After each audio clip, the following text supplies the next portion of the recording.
નમસ્કાર દર્શક મિત્રો, હું જયશ્રી પરીખ જનાદેશ ન્યૂઝ ચેનલમાં આપનું સ્વાગત કરું છું. શખ્સિયતના પ્રાયોજક છે સુશીલા ચેરિટેબલ ટ્રસ્ટ, જેઓ સમાજ હિત માટે કરી રહ્યા છે કાર્યો, અને સહપ્રાયોજક છે યુઆર પબ્લિસિટી. કોઈ પણ પ્રકારની જાહેરાત માટે સંપર્ક કરો. તો મિત્રો, આજે શખ્સિયત પ્રોગ્રામમાં આપણે એક એવા વ્યક્તિને મળીશું જે ગુજરાત રાજ્ય યુવા બોર્ડના સદસ્ય છે અને એબીવીપીમાં વિશ્વ હિન્દુ પરિષદમાં પણ પ્રાંત સંયોજક રહી ચૂક્યા છે. જે નરેન્દ્ર ચૌધરી વિશે આપણે વાત કરીશું, જે સુરતમાં કોઈ એવી વ્યક્તિ નથી જે એમને ના ઓળખતા હોય. એ યુવા નેતા તરીકે ઉભરી આવ્યા છે, જે હંમેશા અન્યાય અને અત્યાચાર સામે લડતા આવ્યા છે. જે નરેન્દ્રજી રાજસ્થાનના એક નાનકડા ગામમાંથી એમના પપ્પા સુરત આવ્યા હતા અને ત્યારથી તેઓ સુરતમાં સ્થાયી થયા છે અને સ્ટડી પણ તેઓએ સુરતમાં જ કર્યું છે. તેવા નરેન્દ્રજીનું આપણે આપણા શખ્સિયત પ્રોગ્રામમાં સ્વાગત કરીએ છીએ. નરેન્દ્રજી, તમારું સ્વાગત છે. નરેન્દ્રજી, અમારા દર્શક મિત્રોને જણાવો કે કઈ રીતે તમે સુરત આવ્યા અને કઈ રીતે તમે તમારા જીવનની અને સંઘર્ષની અહીં શરૂઆત કરી. અમે મૂળ રાજસ્થાનના વતની છે. મારા ફાધર સુરત આવ્યા હતા. બહુ વેલસેટ ફેમિલીથી અમે હતા. પહેલાંના સમયમાં જ્યારે પણ લોકો સુરત આવતા હતા ને, તો નોકરીને કામની તલાશમાં ને કે પૈસા કમાવા માટે સુરત આવતા હતા. પણ મારી સ્ટોરી આખી અલગ છે. અમે બહુ સારી ફેમિલીથી ત્યાં અમારે મારા ઘરમાંથી કોઈને સુરત આવવું પડે આવું નહીં હતું એ સમયમાં, કેમ કે મારા જે ગ્રેન્ડફાધર હતા એ જમીદાર હતા અને રેવન્યુ બોર્ડમાં જે ગવર્મેન્ટમાં પણ હતા અને સારું એમ અમારું ઘર હતું. તેમ છતાં મારા ફાધર જે એમને હોસ્ટેલમાં ભણતા હતા, હોસ્ટેલમાંથી ભાગીને સુરત આવી ગયા હતા, કેમ કે એમને ભણવાની ઈચ્છા નહીં હતી. અને મારા ગ્રેન્ડફાધર જે હતા એ બહુ ગુસ્સેલ હતા. તો એમના ગુસ્સાથી બીવીને મારા ફાધર અહીંયા સુરત આવીને પાછું આખું જીવન ઝીરોથી અમારું શરૂઆત થયું. પછી પહેલાં જમાનામાં લગ્ન પણ બહુ નાના વયે થઈ જતા હતા. તો મારા ફાધરના લગ્ન થઈ ચૂક્યા હતા ભણતી વખતે. પછી જ્યારે મારું બોર્ન થયું તો મારા ફાધરે અમને પણ સુરત શિફ્ટ કરી દીધા. અહીંયા મારા ફાધરે બહુ સંઘર્ષ કર્યું. ગામમાં આટલી જમીન હોવા છતાં, આટલું વેલસેટ ફેમિલી હોવા છતાં અહીંયા ફાધરે પોતાના મહેનતથી પાછા અમને ભરણ પોષણ કરીને મોટા કર્યા. અમને અહીંયા સુરતમાં સ્કૂલે મોકલેલા. અહીંયા ઇંગ્લિશ મીડિયમ સ્કૂલમાં અમે સમિતિ સ્કૂલમાં મારું ભણતર થયું છે અને ઉધના સિટીઝન કોલેજમાં મારું કોલેજ પૂર્ણ થયું છે. બહુ એમ ફેમિલીથી, મારા જોઈન્ટ ફેમિલીથી દૂર હું જ્યારે પણ વેકેશનમાં ગામ જતો હતો, મને પાછું સુરત આવવાનું મન જ નહીં થતું હતું, કેમ કે મારા ગ્રેન્ડફાધરનો પ્રેમ, મારા દાદીનો પ્રેમ, આખી ફેમિલીથી દૂર જવાનું રહેતું હતું મારે. કેમ કે અહીંયા ખાલી ફાધર, મધર ને અમે એક નાનકડું પરિવારથી દૂર અમે અહીંયા એક ફ્લેટમાં રહેતા હતા અને મારી આખી ફેમિલી ત્યાં રાજસ્થાનમાં હતી.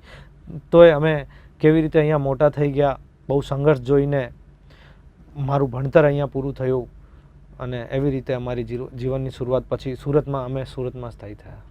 તો નરેન્દ્રજી, આજકાલ વિદ્યાર્થીઓ જે યુનિવર્સિટીમાં અભ્યાસ કરતા હોય છે એમને ઘણી બધી તકલીફો પડતી હોય છે. જ્યારે ગવર્મેન્ટની કોઈ એક્ઝામ પણ હોય ત્યારે પેપર પણ ફૂટી જતા હોય છે. તો તમે તો અખિલ ભારતીય વિશ્વ હિન્દુ પરિષદમાં અને આ વિદ્યાર્થી પરિષદમાં સંયોજક રહી ચૂક્યા છે. શું એ દિવસોની સફર વિશે કંઈ કહો અને વિદ્યાર્થીઓને કઈ રીતના મુશ્કેલીઓ પડતી હતી અને તેમાં કઈ રીતે એનું સોલ્યુશન તમે લાવતા હતા? એક યુવા નેતા તરીકે તમારો અનુભવ જણાવો. યુવા નેતા તરીકે હું તમને આવું, કેમ કે જ્યારે સુરતમાં એક પરપ્રાંતીય છોકરો ફર્સ્ટ ટાઈમ કોલેજ કે સ્કૂલમાં ભણવા જતો હોય તો તમે સમજી શકો છો કેવી મુશ્કેલીઓ એક અધર સ્ટેટમાં એને ફેસ કરવાની એ પડે છે.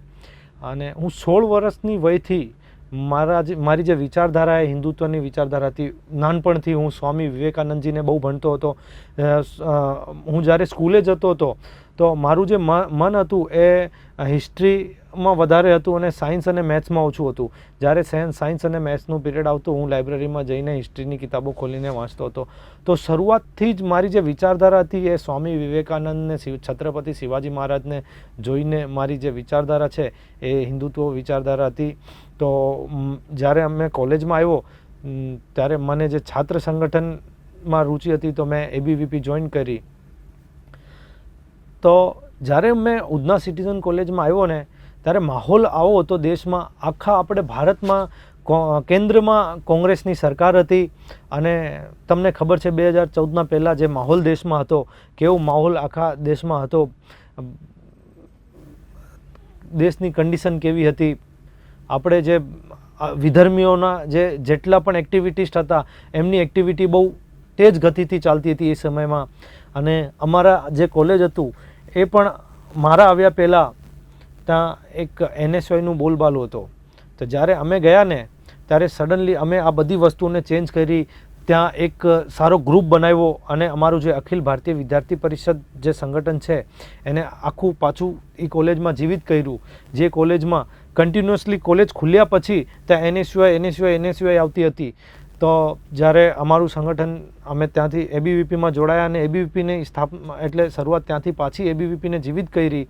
અને બહુ મુશ્કેલીથી, કેમ કે હું આઉટસાઇડર હતો, પરપ્રાંતિ હતો, એના છતાં મને અહીંયાના લોકો, અહીંયાનું સંગઠન મને કબૂલ કર્યો. એ બહુ મોટી વાત મારા માટે છે કે વિદ્યાર્થી પરિષદ એક આવું સંગઠન છે જે અમારી જે સોચ છે સંઘની કે VHPની કે વિદ્યાર્થી પરિષદની, એવી સોચ છે કે કન્યાકુમારીથી લઈને કાશ્મીર સુધી ભારત એક છે અને આખું ભારત ને આખું વિશ્વ અમારું કુટુંબ છે. આવી સોચ ધરાવનારા સંગઠનથી હું જોડાયો અને વિદ્યાર્થી કાળની મારી છાત્ર રાજનીતિની શરૂઆત મેં ABVPથી કરી.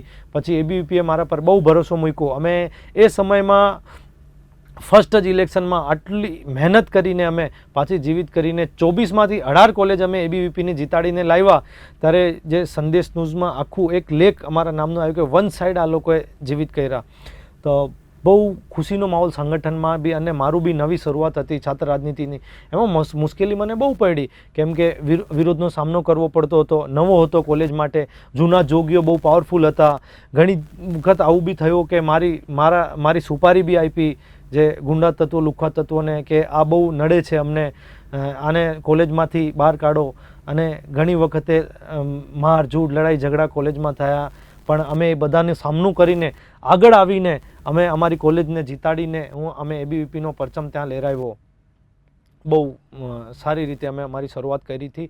અને એ સમયમાં એક બહુ મોટો આંદોલન અમે ચલાવેલું.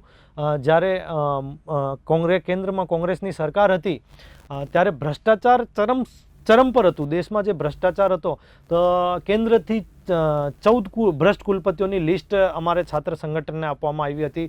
તો એ સમયે અમે જેટલા ભ્રષ્ટ આખા ભારત દેશમાં જેટલા ભ્રષ્ટ કુલપતિઓ એના વિરુદ્ધમાં વિદ્યાર્થી પરિષદે એક આંદોલન લોન્ચ કર્યું હતું. એનું નામ હતું YAC, youth against corruption. Youth against corruption નામનું આંદોલન ABVPએ લોન્ચ કર્યું હતું. એ આંદોલનની જે શરૂઆત છે આખા દેશમાં સૌથી જે પ્રથમ આંદોલન હતું એ સુરતથી થયું હતું. અને બહુ મોટો રૂપ એણે લઈ લીધું હતું સુરતમાં કેન્દ્ર સરકાર વિરુદ્ધને અહીંયાના કુલપતિના વિરુદ્ધમાં. યુનિવર્સિટીની સેનેટ સભા અમે ભંગ કરી. આંદોલન બહુ ઉગ્ર રૂપ લઈ લીધું. અમને જેલ પણ થઈ. કોંગ્રેસ કાળમાં અમને આતંકવાદી કહેવામાં આવ્યા.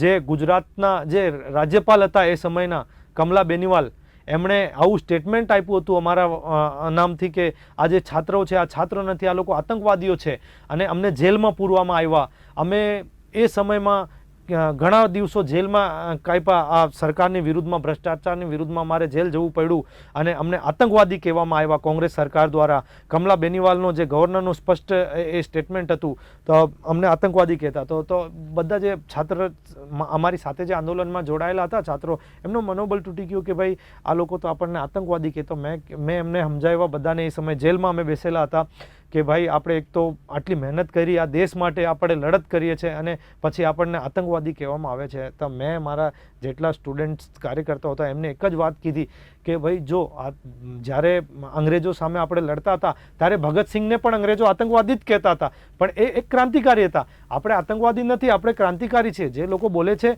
એને બોલવા દો. તો બહુ છોકરાઓમાં બહુ જોશ આવ્યો કે ના, આપણે બહુ સારું કર્યું છે, અને જ્યારે જેલથી બહાર આવશું એનાથી મોટો ફરી એક આંદોલન કરીશું. તો આવી રીતે અમારા છાત્ર રાજનીતિની શરૂઆત થઈને બહુ મોટો, એ સમયના ભારતના સૌથી મોટો આંદોલનની શરૂઆત અહીંયા સુરતથી થઈ હતી, દક્ષિણ ગુજરાત યુનિવર્સિટીથી.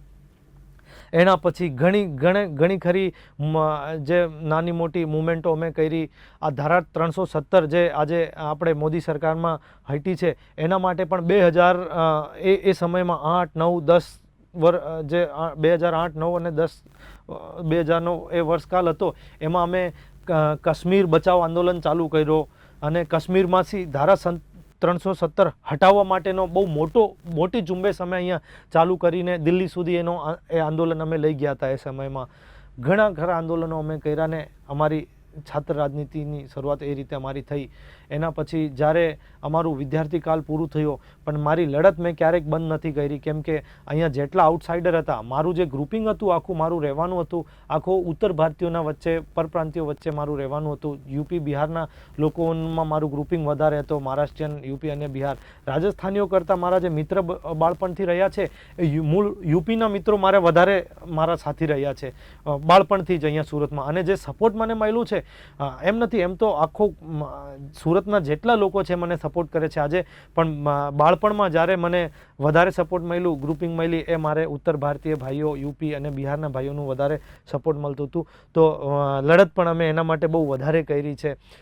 છાત્ર રાજનીતિ પૂરું થયા પછી જ્યારે અમને પૂછવામાં આવ્યું કે હવે તમારું છાત્રકાળ પૂરું થઈ ગયું છે, સંગઠને પૂછ્યું તમે હવે શું કરવા માંગો છો આગળ સંગઠનમાં, કે યુવા મોરચામાં જવા માંગો છો કે શું કરવા માંગો છો? તો એ વખતે મને યુવા મોરચામાં, ભારતીય જનતા યુવા મોરચામાં શહેરની જવાબદારી મળી રહી હતી, પણ મેં એ જવાબદારી છોડીને મેં કીધું ના, અત્યારે મારે ધર્મ માટે કામ કરવું છે, તો હું વિશ્વ હિન્દુ પરિષદમાં જોડાઈશ. કેમ કે મેં એ વખતે કોંગ્રેસ કાળમાં મેં બહુ કઠિનાઈ જોઈ, અહીંયા બહુ ભેદભાવ થતા હતા, આપણે ધર્મના વિરુદ્ધમાં ઘણી ગતિવિધિઓ, લવ જિહાદ જેવા મુદ્દાઓ મારી આંખોની સામે મેં જોયા હતા.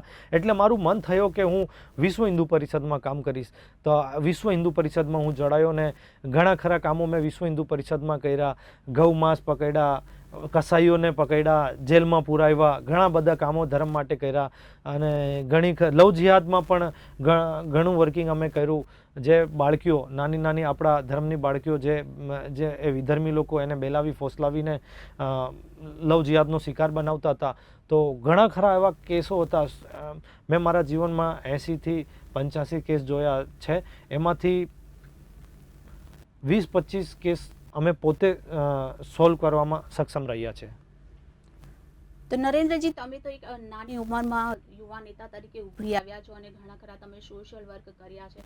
તમને આ ઉમદા ક્યાંથી મળી સોશિયલ વર્ક કરવાની? અને જીવનમાં એવો કોઈ પળ આવ્યો જ્યારે તમને એવું લાગ્યું કે મારી લાઈફ હવે ચેન્જ થઈ ગઈ છે? અને આ સંઘર્ષ કરતાં કરતાં ક્યાંક એવો પળ પણ આવ્યો હશે કે તમને એવું લાગ્યું હશે કે હવે હું નિરાશ થયો છું, આ લડત લડતા એવો કંઈક અનુભવ તમારા જીવનમાં?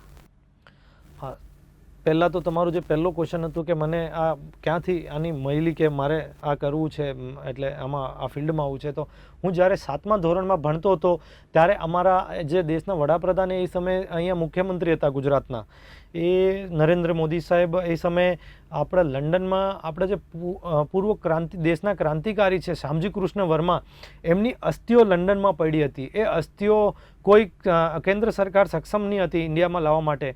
આપણા નરેન્દ્ર મોદી સાહેબ એ સમયે જઈને શ્યામજી કૃષ્ણ વર્માની અસ્થિઓ લંડનના મ્યુઝિયમમાંથી છોડાવીને અહીંયા ભારત દેશ લાવીને આપણે એની અસ્થિનો વિસર્જન ગંગામાં કર્યો. તો જ્યારે મોદી સાહેબ એ અસ્થિઓ લઈને આવ્યા ત્યારે મુંબઈ એરપોર્ટથી ઉતરીને અહીંયા આખી એમની એક યાત્રા જેવું અહીંયા માહોલ સુરતથી નીકળ્યો હતો. જ્યારે હું 7મા ધોરણમાં પડતો હતો, એ યાત્રામાં હું જોડાયો. મેં જોયું કે ભાઈ એક આવો વ્યક્તિ છે જે સ્ટેટનો ચીફ મિનિસ્ટર છે, પણ હજી એના મનમાં દેશભક્તિ જીવિત છે અને એક ક્રાંતિકારી માટે લડત લડીને ક્રાંતિકારીની અસ્થિઓ છોડાવીને લાવ્યા છે. જ્યારે એક ગવર્મેન્ટ આવી છે કેન્દ્રમાં જે આપણા એન્ટી નેશનલિસ્ટ, ધર્મના વિરોધી લોકોનું સપોર્ટ કરે છે, તો એ બધું જોઈને મારી પણ ઈચ્છા થઈ કે હું જ્યારે પણ મોટો થઈશ ત્યારે હું ABVP કે આ સંગઠનથી, RSSથી જોડાવીશ. આ બધું જોઈને પછી મારે પ્રેરણા મળી અને પછી મેં વિદ્યાર્થી પરિષદમાં જોડાયો. અને બાળપણથી હું સ્વામી વિવેકાનંદ અને છત્રપતિ શિવાજી મહારાજને હું આદર્શ માનું છું. તો નરેન્દ્રજી, આજના પ્રોગ્રામમાં તમે જે કંઈ પણ વાત કરી એ ચોક્કસથી અમારા દર્શક મિત્રો એમાંથી કંઈક પ્રેરણા જરૂર મેળવશે. અને અન્યાય અને અત્યાચાર સામે હંમેશા અવાજ ઉઠાવવાની તાકાત તો તમારામાંથી બધાએ જોઈ છે. તાકાત જોઈશું.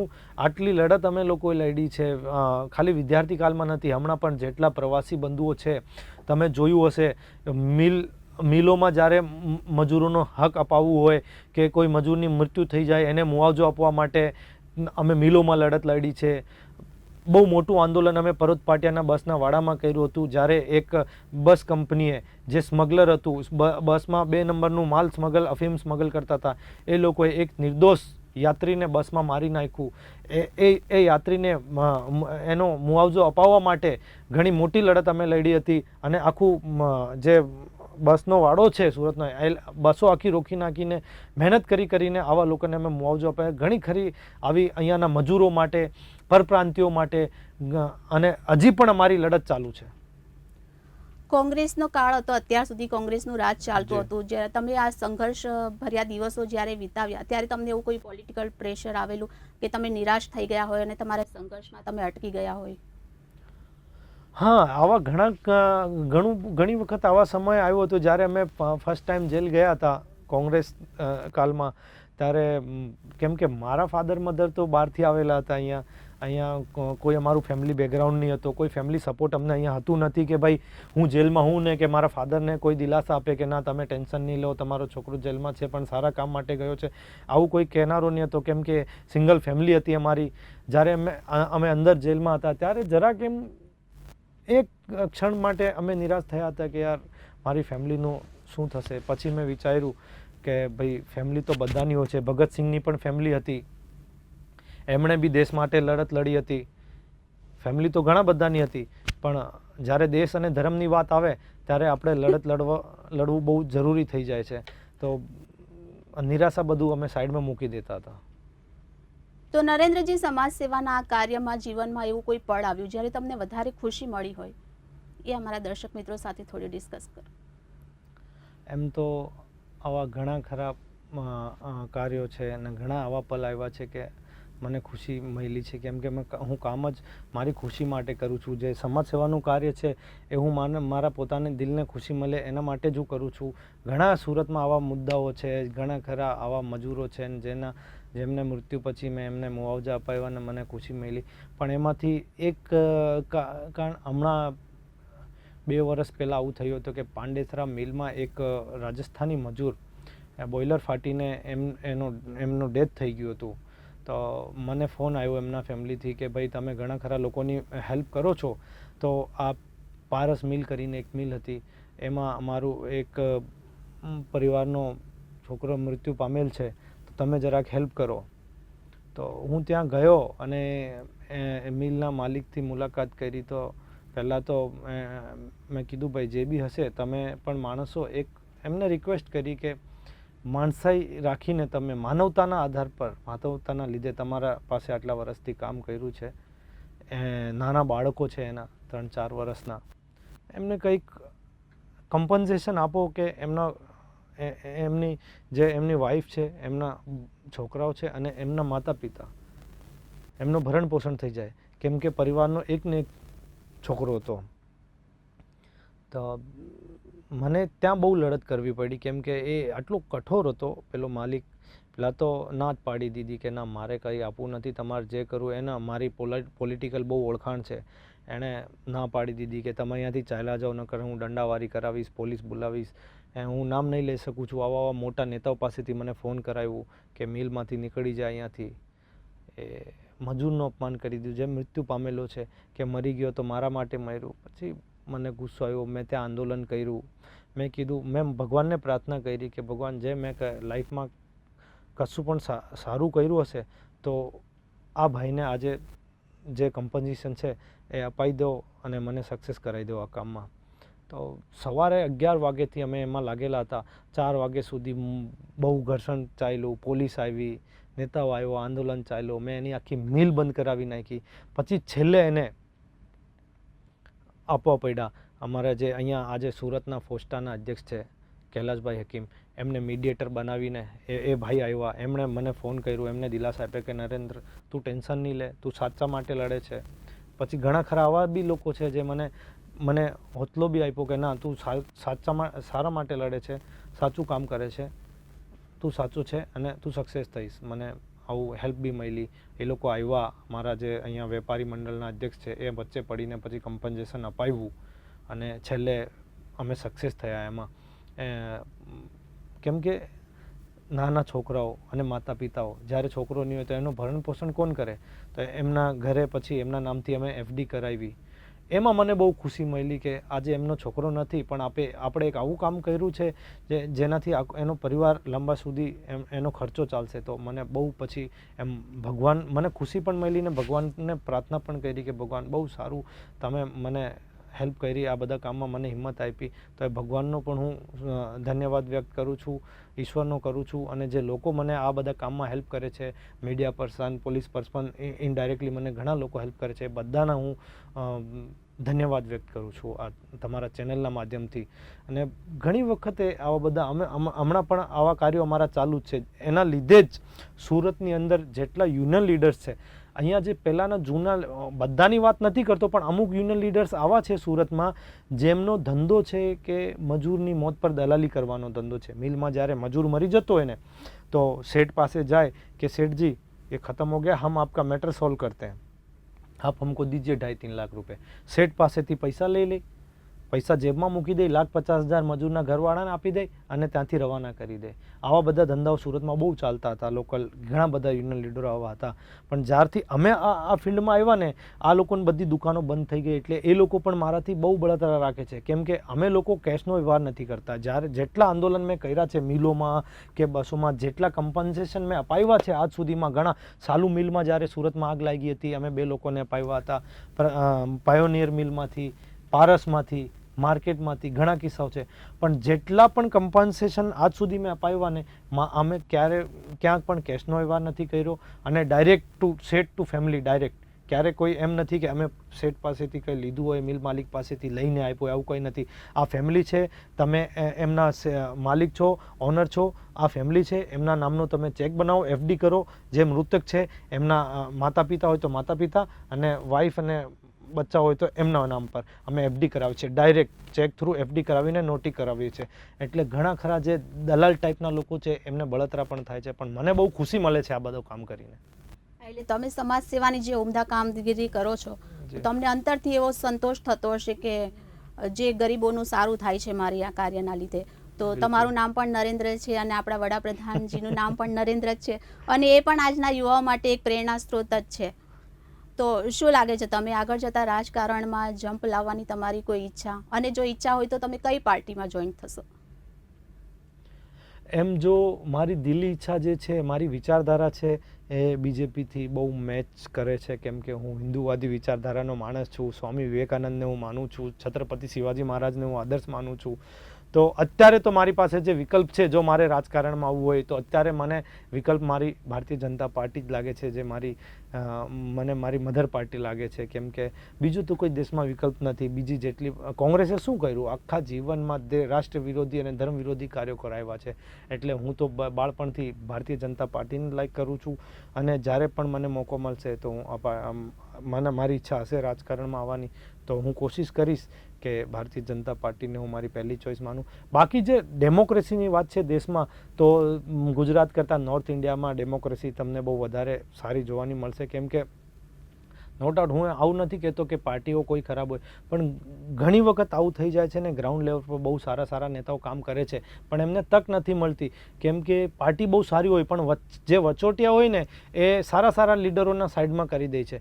તો ડેમોક્રેસીને જીવિત રાખવા માટે હું આજના યુવાઓને કે દેશના જનતાને એટલું જ અપીલ કરીશ કે તમારે જે વચ્ચે રહેતો હોય એ આવું કોઈ વ્યક્તિ, ભલે વ્યક્તિ જોઈને, પાર્ટી નહીં પણ વ્યક્તિ, સારો વ્યક્તિ જોઈને તમે એને લીડર સ્વીકાર કરો તો આ દેશ ઘણું આગળ જશે.